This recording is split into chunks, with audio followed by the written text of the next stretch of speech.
2026 আইপিএলে আরসিবির জন্য খারাপ খবর। আরসিবির বড় প্লেয়ার ইনজুরিতে বসে আছে, কিন্তু এদিকে আইপিএল স্টার্ট হতে আর মাত্র 82 দিন বাকি। তো খুব একটা দেরি নেই।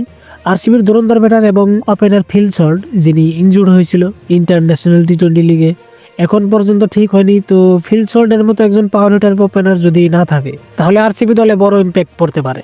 তারপর আছেন জোশ হ্যাজেলউড, সব থেকে ট্রাম্প প্লেয়ার, বর্ষাযোগ্য বোলার, যে না থাকলে ভেবে নাও বোলিং সাইড একেবারে দুর্বল।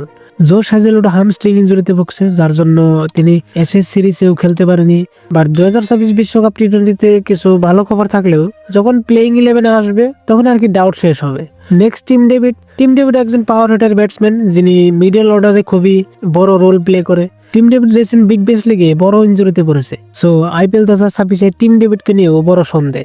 তারপর অবশেষে আছে রজত পাটিদার, আরসিবির ক্যাপ্টেন, যিনিও রিসেন্ট বিজয় হাজারে ট্রফিতে চোট পেয়েছে।